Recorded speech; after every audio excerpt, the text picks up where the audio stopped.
Briefly, the Inwood Hill Nature Center is a building that includes obviously a nature center, but it's also the headquarters for the Urban Park Rangers in Upper Manhattan, and it also includes a comfort station. And it's a building that's been closed to the public since Hurricane Sandy more than 4 years ago. The building was inundated with 54 inches of water, which pretty much destroyed it. And so the goals of this project are to bring it back into public use and to make the building more storm resilient. We have just over $2.5 million to do this work. It's a combination of FEMA and city funding.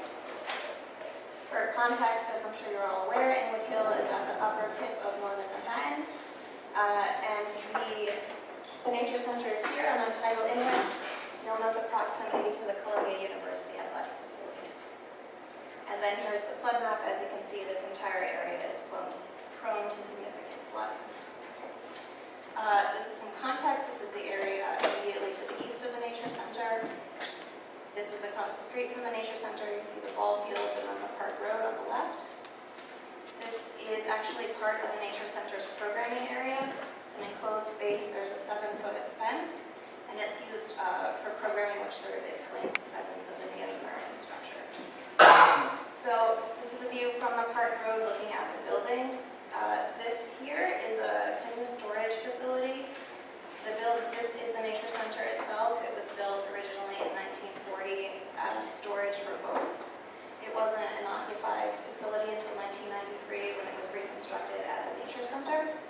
So then you'll note here, sort of in between the two structures, it's currently overgrown because the building hasn't been occupied and access has been a challenge, but it's a secure storage area for the Rangers' teaching materials. This is a closer view. This is the entrance. This was installed in 1993. It's sort of that period, I suppose. This is the water-facing elevation. So this wood storefront with these decorative terracotta panels at the bottom was installed as part of the 1993 project. And because this is wood, it didn't fare terribly well in the storm. The doors, everything was kind of warped and not in great shape. And then this terrace back here is only accessible to the public through the nature center. This is a view from the outdoor classroom looking at the building, and you'll note here there are some doors. It's the comfort station access, and here. Stepping back to look at the whole site, access to the park is sort of off of 218th Street. The solid yellow area is vehicular access for parks vehicles. Along the paths in orange, you see the nature center here off of the inlet.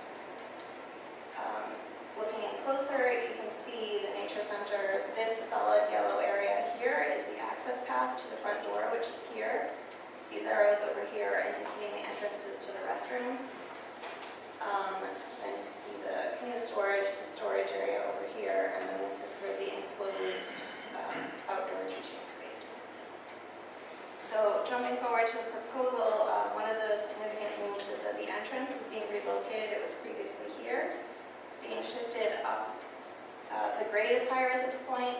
In addition to major storm events like Hurricane Sandy, this suffered from flooding and regular rain events. So we're moving the entrance up to higher ground and doing some regrading. There's going to be a new colored concrete path with bench seating, woodland plantings in here as well as in front of the building. And the rest of the site is predominantly remaining as it is. There's going to be some replacement on the back terrace of broken concrete tiles, but most of the work is in the building to try and get it back open to the public. So this is the current layout of the building. So you'll note the entrance over here, comfort stations in this sort of low portion. One significant thing about this building is that the interior floor level is 7.5 inches below exterior grade.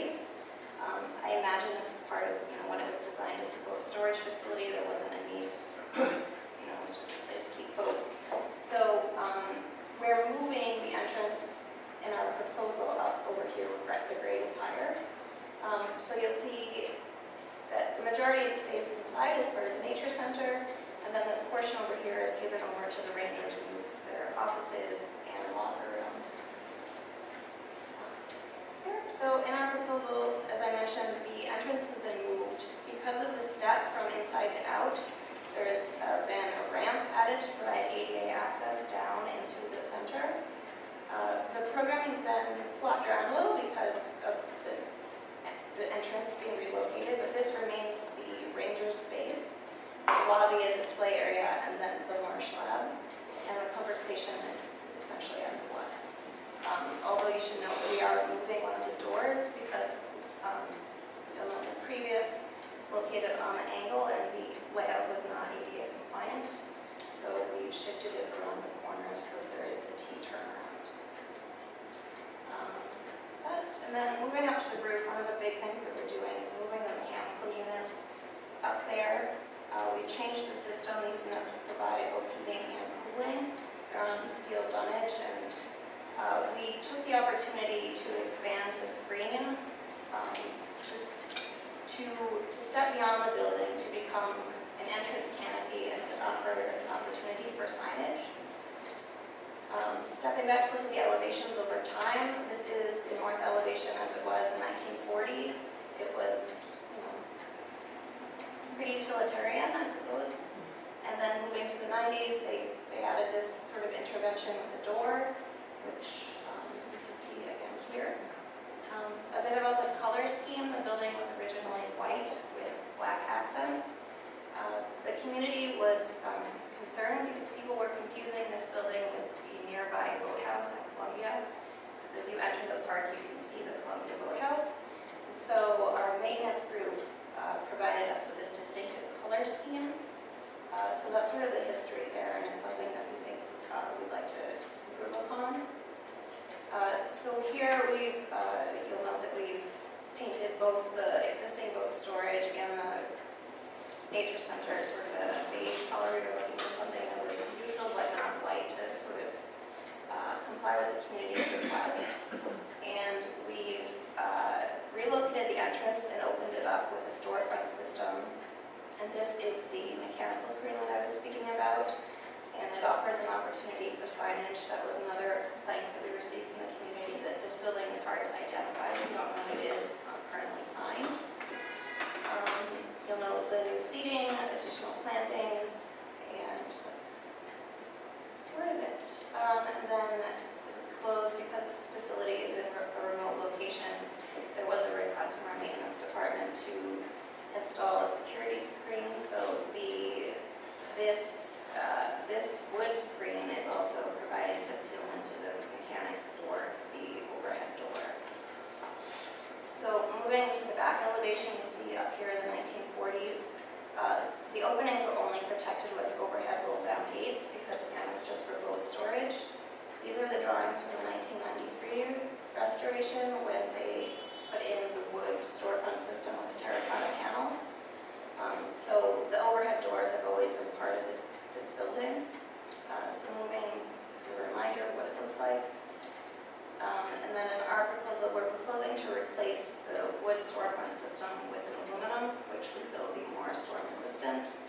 And we're keeping the overhead doors because they offer protection both from vandalism and from future storm events. Again, you can see the mechanical screen on the top and in the closed position. And then from the sides, you can see how the mechanical screen is stepping down to become the awning. Sort of a 3D view.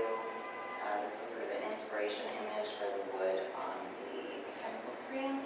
Here we have the materials. We're proposing a red cedar, which would eventually sort of weather down to become more of a gray. And we're proposing that the storefront system be black with this sort of neutral beige color here for the paint. Then on the landscape side, it's our standard 1939 World's Fair bench, trash bin, and this is the color for the colored concrete. And then there's a native plant palette. And that is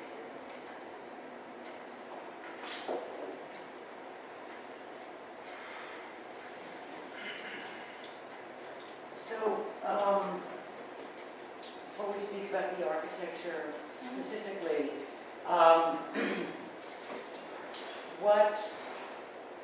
What will remain vulnerable in this building in a future storm?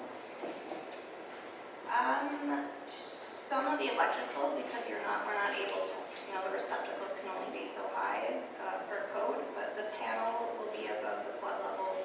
We're going to be putting resilient materials in there in terms of finishes, but, the furniture, things that aren't moved out of the space will be vulnerable. And you mentioned that the roll-down gates had a possibility of being helping to protect the building? Just from wind-blown storm debris, not from flooding. So you use 0, 0, but what is 0, 0 really? 6, about 6. 6 feet. Yes, so. NAVD, 88, 6?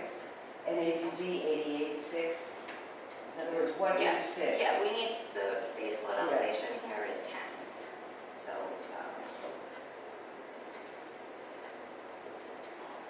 we're doing what we can, but it's in a very vulnerable location. So I know it's just to speak to the interior, but what is the material for the wall surface in the interior there? I mean, just in following up on Ziggy's question, just. We actually haven't fully developed that, but the idea, what we've done at other locations is we've used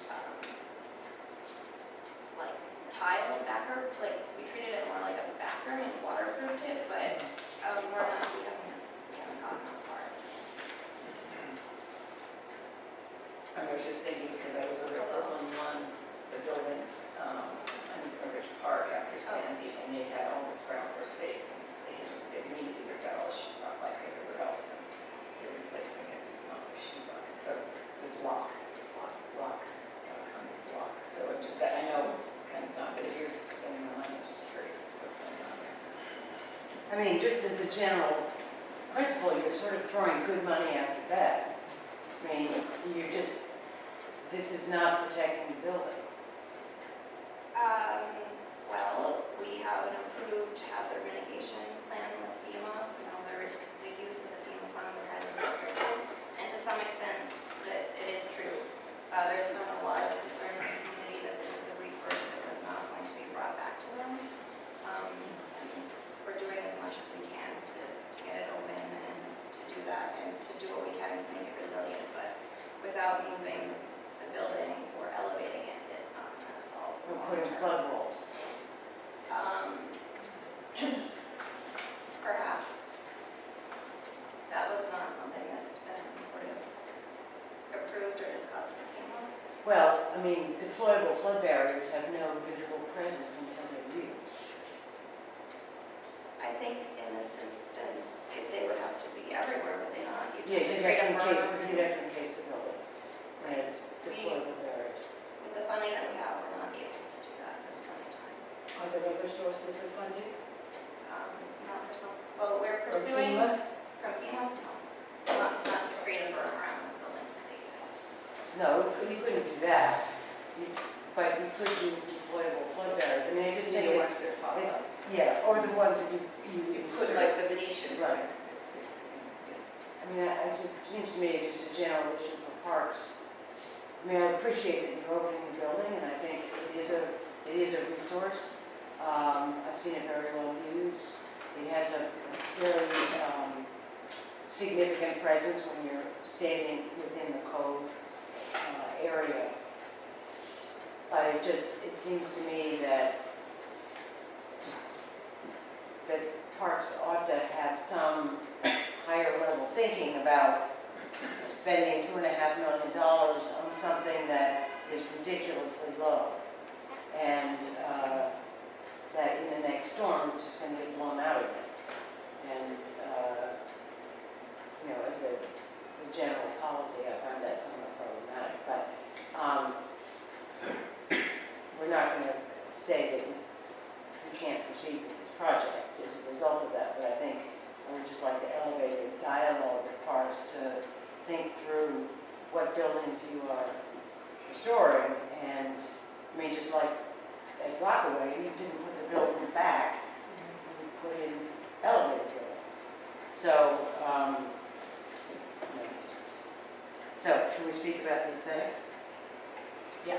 So I'm curious about the brown or the beige, or, I mean, it just seems like you're trying to make it disappear rather than make it stand out. The community's concerned about being able to find this thing. It looks, I mean, the color is very drab. And I mean,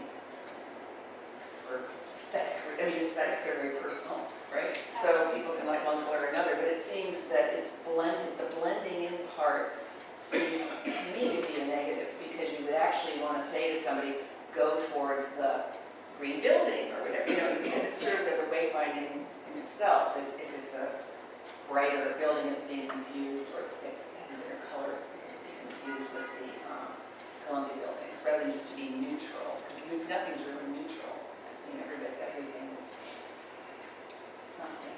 I see your point. Yes. So that, I mean, so the concept of the brown to me seems to be not actually an interest of maybe what it's trying to do to kind of stand out. And would love to see some other, I mean, I'm really excited that it's going to be open. These kinds of buildings are great. Obviously, the community, the kids are coming there, people are coming, they're trying to find the place, you know, and so it'd be great to be able to have it be a cheerful, you know, well-marked facility, even though we think it might could use more money, but it's not for us to say. Okay. Did you consider other colors? We looked at keeping it sort of the same color green, but we felt that it seemed that stuck out in kind of too much and maybe a bit of a negative way in the fall, winter, when there isn't sort of foliage on the trees. In the green, in the summer, in some of the images, it kind of blends in and it's hard to see. And then it sort of really is in your face, and some of the others are the blue and green together, which is why we thought that if we brought something more neutral or toned and improved the signage on the center itself, that might sort of even things out, but I hear what you're saying. I mean, I think because in showing the cedar that color, you showed us before that it's actually weathers. Right. So you really would want to find a color that's going to complement that weathered cedar, because I don't think it's going to stand out like this except the first year when it's put in. So then that's going to fall back a little bit, although you can say go to the roof structure, you know, sombrero, you call it, and nest on top.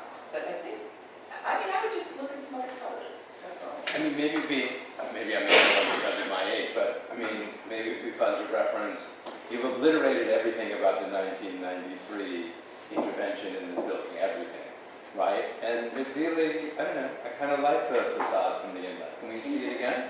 Can we go back? I mean, I thought, good for them, that was kind of cool. And The back facade? yeah, Yeah. I mean, the blue is amazing, the terracotta tiles are cool, and that whole period is completely gone from the weird sort of entrance, which I admit was a little weird. I mean, but these are nice. One could say these are colors that might reference to the community a historic identification with a structure that had been taken away from them by Sandy, but had existed from 1993 to, when was Sandy? 3 years ago, and therefore could, 4 years ago, thank you, could reference something from a community perspective that would be nice. And your point earlier that you wanted to distinguish it from Columbia's white boathouse. I mean, there are a lot of colors between white and beige, right? I mean, It's also cheerier, and It's cheerier. I think this palette is sobering, Yeah. you know, Yes. for kids. overly so. Right, I mean, I feel like it should be richer and more exciting. One thing I would say to think about is whether, and I believe that's the case in this iteration, is that the street-facing facade is a different color than the cove-facing facade. Right, one's green and one's blue. Right now. Right now. Yeah. Well, you see a lot of this, yeah, you see this blue here because of the doors, but yeah, the concrete is always green. Right, because I think it would be, there are kind of two types of people will see this structure. One are people using the structure, and the other are people using the park. Whether you're in a boat or in the ball field or on the paths going up the hill. So I'd appreciate seeing, when we look at color alternatives, a view when you're standing in the cove, like in the ball field, looking at that structure. Because how it blends or doesn't blend into the landscape, given that this is, Manhattan's only wetland, and it's an amazing cove, and it's a remarkable space. And your photographs don't really, your close-ups show its relationship to that. So I appreciate seeing both. And I think I would also encourage you to think that maybe the two facades don't have to, obviously where it's concrete, it does need to tie together, but they don't necessarily have to match all the way around. But, maybe just, keep the renderings that you've got and the imagery that you've got, add that one photograph, and then just slot in different color alternatives. But I think Lori's right, probably showing the cedar in its weathered state is the sort of longer term scenario of that color. I have a question about the curtain wall on the facade. You're using black, right? And I was just wondering why, again, just FYI informational, why you're not taking the curtain wall down to the ground? Why there's that, what is that panel? It's an insulated panel. It's because historically within the center they have a lot of like built-in cabinetry for exhibits and sort of like their programming stuff. So it wasn't terribly practical to bring the glazing all the way to the ground as you see it from the side. Because the example you showed us showed the curtain wall into the ground, right? Yes. Right. It was I mean, kind it'd of be nice if it was just glazed and, end of story to bring as much light in as possible. But, that's too bad. But it's not for water. It doesn't really matter It's whether not you've got the black. curtain wall or not. And then the black is also very dark. So, We'll revisit that when we take yeah, a you look. might want to look at an anodized aluminum, silver or something if you had something, great, just different color. Okay. But I think it's great, it's going to come back to life. So the community's concern is the Columbia Boathouse, that beautiful building that's... Yes, it's hard to know how one might confuse them, but Oh my God! I think it's because when you're sort of at that corner there, you can see into the park, you can see the boathouse, and maybe if you've never been there and you're going for boating or, they said, I don't know. I couldn't say. That is one beautiful building. And then you had signage, which was hard to read, right? Yeah. Where was that? It's on the Facade. It's hanging down. What's going on Yeah, there? there. There's something there? Yes, it's what not is that? showing up well. It says Inwood Hill Nature Center here. We will, we'll take a look at that as well. We can address the color patterns. Thank you. Okay, thank you.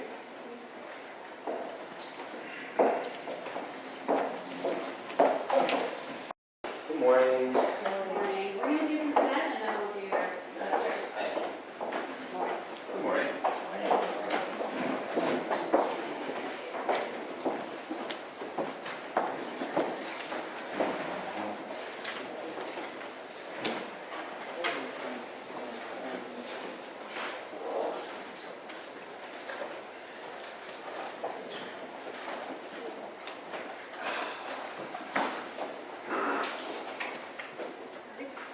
The public meeting is now commencing with the consent agenda.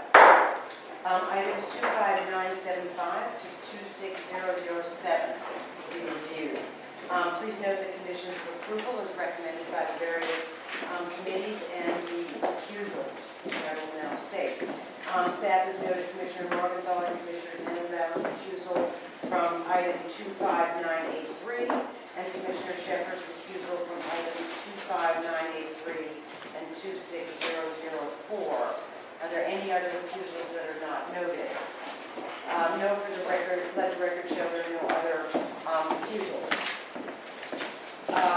And for the record, no members of the public have signed up to testify on any of the consent items. Am I mistaken in that statement? No, let the record show no one wishes to testify on the consent agenda. Will somebody make a motion to approve the consent agenda? So moved. Second. All in favor, please raise your right hand. Thank you. We have unanimous approval. Now we're moving on to the public hearing. And for standard procedure, the applicants will be given time for their presentation. Testimony will then be heard.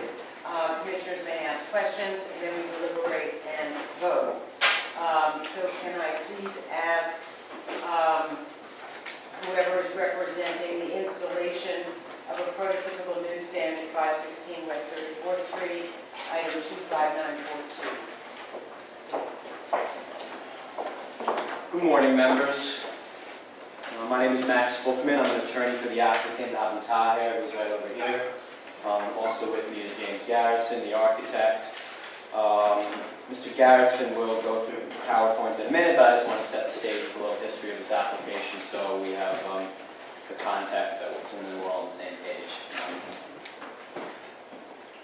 So this location was originally submitted and approved by DOT as a 4x12 newsstand. As everybody's aware, the newsstands come in standard sizes based on DOT's franchise. So the original proposal was 4x12. That was approved by DOT, and when it came to staff review, the issue of that dimension not complying with your guidelines was raised. We discussed it with the applicant, and even though a 4x10, which was the size that was suggested by staff, reduces the newsstand width by 2 feet, and just for a little context, the width of the newsstand is really what's important for these applicants. The depth, of course, they'd like as much depth as possible, but the width really is what pertains to how much they could sell, their display space, and so losing 2 feet was a big deal. But nevertheless, in the spirit of cooperation and trying to come to an agreement that all interested parties could be satisfied with, the applicant agreed to reduce the size of the newsstand from a 4x12 to a 4x10. That was then resubmitted to DOT. DOT re-inspected, reapproved with the 4x10, and then we came back to the commission. This was then put on your consent agenda, and we were on the consent agenda for last month, when at the 11th hour we were told that there was some party that wanted to speak in opposition, and so we're not sure what they're going to say, but after Mr. Garrettson is done with his slide presentation, we'll hear what they have to say, and appreciate an opportunity to respond. Thank you. Good morning again. Is this the button? Yes. Okay, I'm the architect. I've done a few newsstands, had an award from the Design Commission. And this, oh, here we go. Yeah, there we go. This newsstand, oh, this is the red light, okay. This newsstand is on the west side. Whoops. Sorry about that. This newsstand is on the west side between 10th Avenue and Hudson Boulevard on the south side of West 34th Street. Hudson Yards development is over here, including the new transfer station. And this is basically the density of downtown.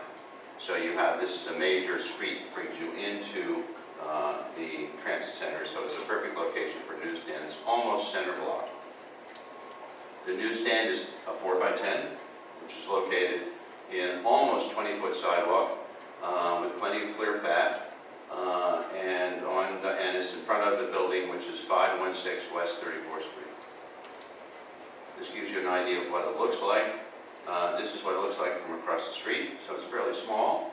This is what it looks like looking west. This is looking east, and this is the basic, location plan.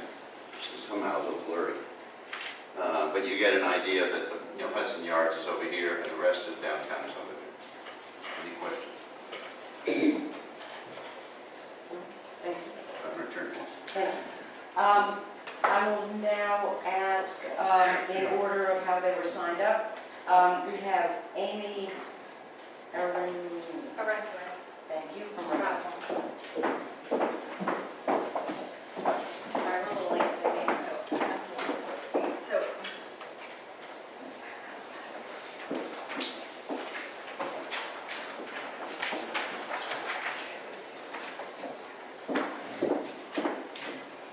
So, I'm just, sorry, you have 3 minutes to speak. That's Sure, true. got it.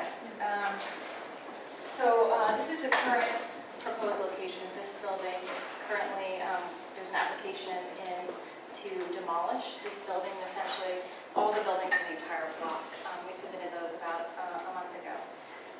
In addition to that, start back. So essentially, once all these buildings are demolished, 56-story, 2.8 million square foot building is going to be built on the site. I handed out the drawings because in connection with that, we're also going in for a full building permit by the end of this week. And the location on the drawing shows the existing newsstand that was placed in and the proposed location of the second newsstand, along with the Con Edison vaults that will be placed in the street for the building. Given the density and the size of the building, the only place that we can power up the building is actually from 34th Street. So those plans are getting submitted this week. For additional permitting background, we also are on the board to be heard public hearing in January for IDA tax benefits for this building. So the city relies on, essentially in this area, the proceeds coming from tax payments to contribute to the funding of the parks and the development in the Hudson Boulevard area, including paying back bondholders for the 7th subway line. So that application has been submitted. We have a public hearing in January for the project. Just background, we've been kind of slowly developing and finally have a plan for the site. The other items, I guess, that we wanted to hit on was that the Hudson Yards bid is currently undertaking a comprehensive plan to study streetscape in the district. And we think that this should kind of be coordinated with the Hudson Yards bid to figure out kind of what is the best location possibly for kind of newsstands in the area, given the development of our huge site and Tishman and Moynihan across the street, and 55 Hudson Yards, which is under construction, which would be essentially if you were sitting here. It's also another 50-plus story office building, around 2 million square feet.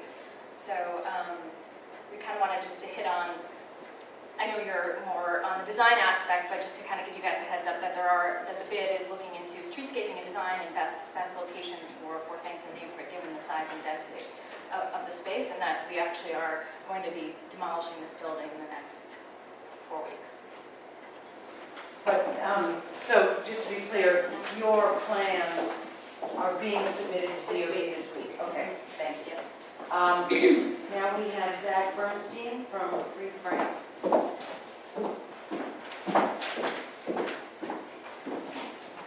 Hi, Zach Bernstein from Freed Frame, representing Related. I think to present a plan showing location of the newsstand without giving the context of what is well known to be planned for this site, based, of course, on IDA applications and widely known in the news that this is 50 Hudson Yards, part of the Hudson Yards development, does not give the design commission the context it needs to make a determination. There are renderings available online, which the applicant should know are there, that there's a major new office building planned for here. So, even putting aside the logistical issues that this building can't be built and get power where it's needed from Con Ed with a newsstand in this location, even for the design commission's narrower review of design for the area and urban design, to present pictures just of the existing condition when there's already a demolition permit filed at the buildings department, does not give the design commission what it needs to make a decision here.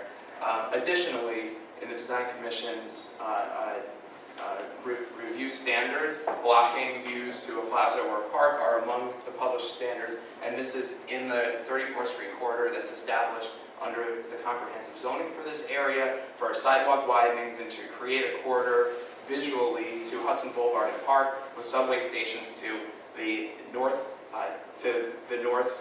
and southwest of this site.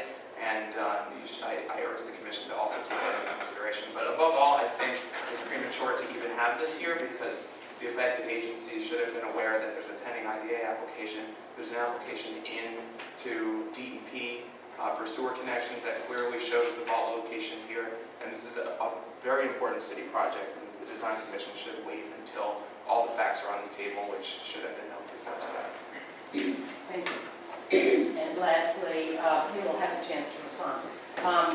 We have Ronnie Diani. So just touching very clearly on what you just mentioned, I have a 30-second video that I can show you that it would clearly block the view of the park that currently exists there, and that clearly goes against your guidelines. That are clearly stated and also sent to us as objections on almost every application we submit. So I just want to make that clear, just touching on this point. Thank you. Thank you. Did you want to respond? Yes, and thank you. So my firm has quite a few newsstand applications, and a common thread in all the applications is that big billion-dollar developers generally think they own the public sidewalk. They don't.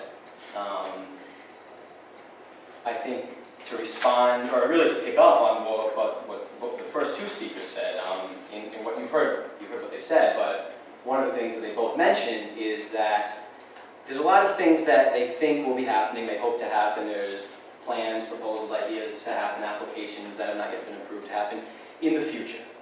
As I'm sure this commission is aware, the purpose of this commission in its design review not only is limited to the aesthetic aspects of contextual review, but it's the contextual review as the site exists in its current state.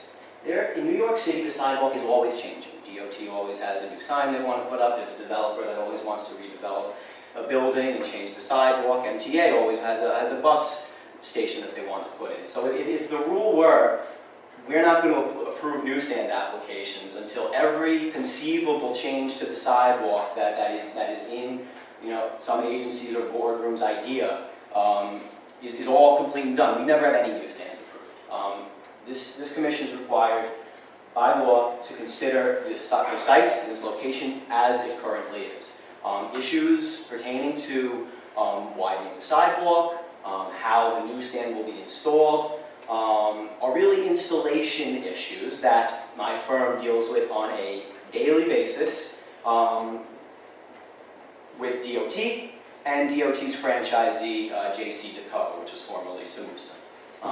So DOT, it's well within their expertise, and they do it on a regular basis in dealing with how to install these newsstands when post-PDC approval installation issues arise. JC Deco has expertise in that as well.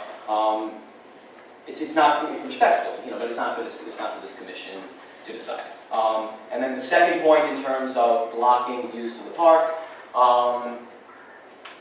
we are asked by this commission to submit mock-ups like this so that mere conjecture about whether views or to the park, for example, or other design elements of the sidewalk that are affected that you guys are concerned about can be held up to the test of what it actually looks like. And I would submit that nothing is blocked here. And just lastly, and to reiterate, this was on your consent agenda.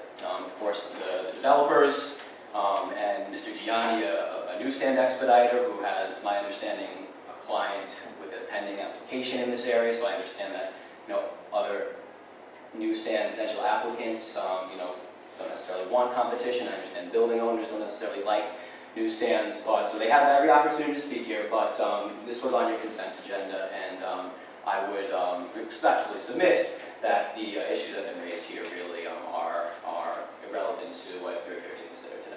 I'll be happy to answer any questions.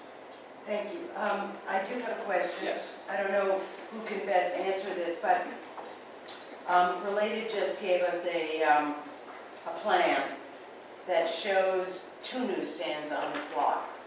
The plan that you showed only is the application in question. Can someone identify why one plan shows 2 newsstands and one has 1? I'd be happy to take that. Going back to what I mentioned about how the sidewalk is always changing, our plan that we submitted showing 1 newsstand on the block was accurate as of the date that we submitted it. I understand that, and I actually visited this location over the weekend in preparation for coming here. I understand that a new newsstand has been recently installed on the corner of 10th Avenue and 34th Street. We're on the corner of Hudson Boulevard and 34th Street. So it's possible that that's what the newsstand is referred to in the related plans. Of course, the related plans weren't shared with me, but I would imagine that accounts for it. But our plans were accurate as of the date that we submitted them to this commission. Well, then, not your problem, but then a larger problem is why haven't we seen that newsstand? But in any case, that's Other question? that's another question to be resolved.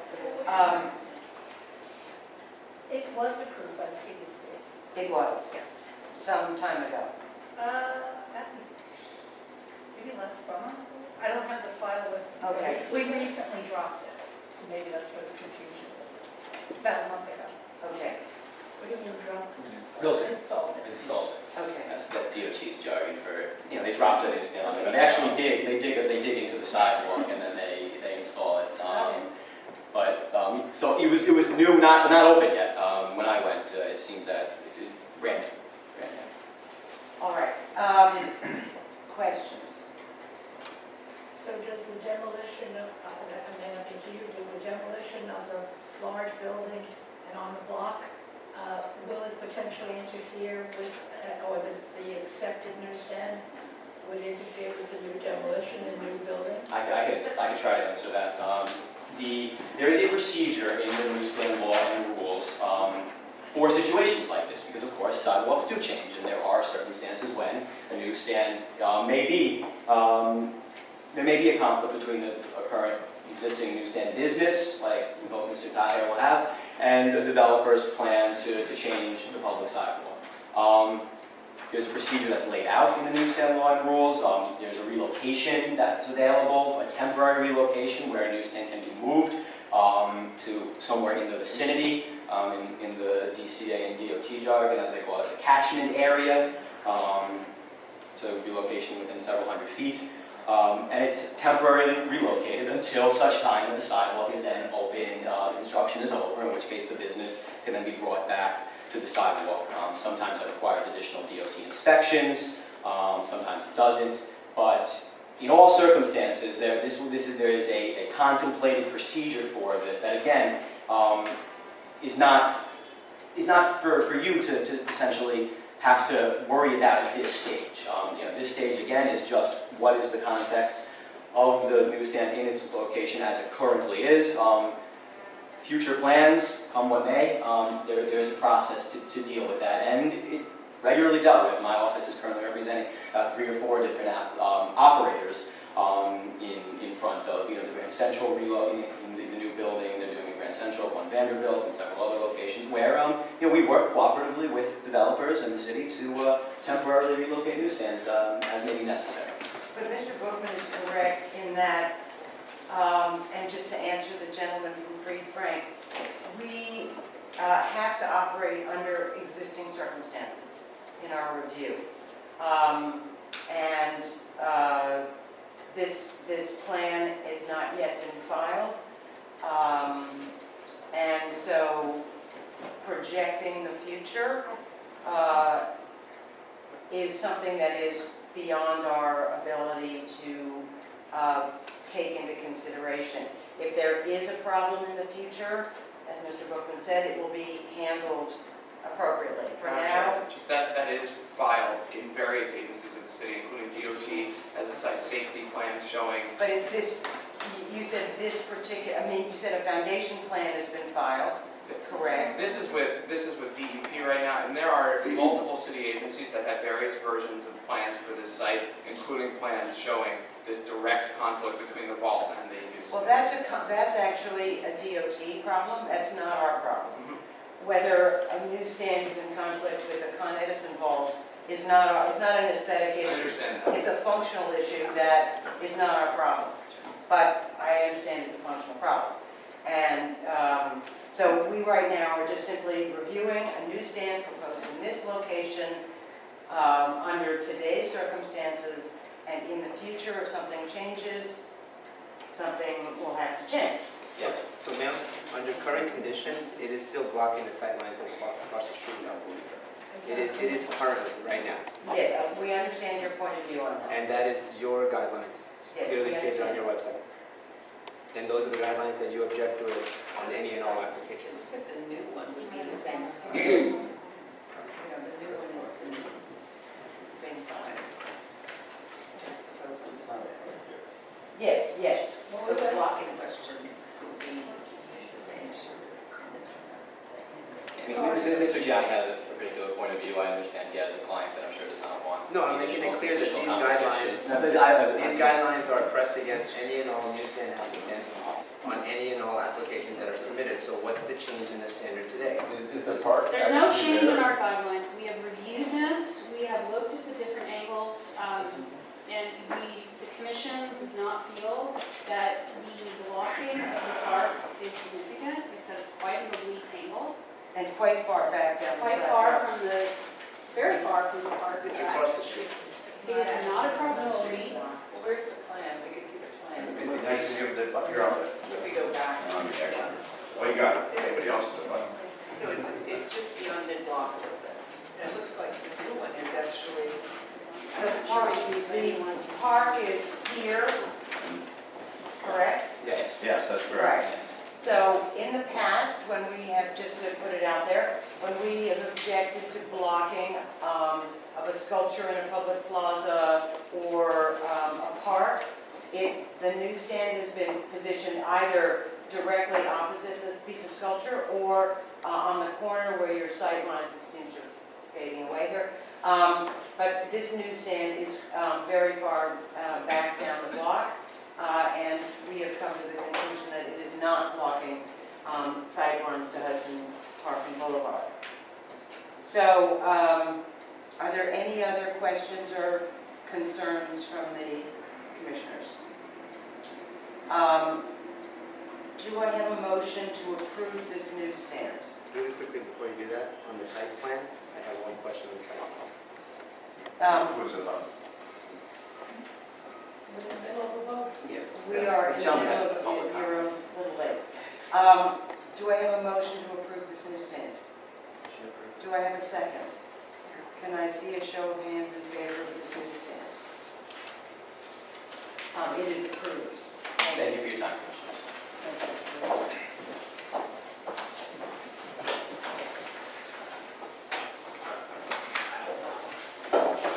Excuse me, I want to conclude our meeting. So the public meeting is now adjourned. Thank you.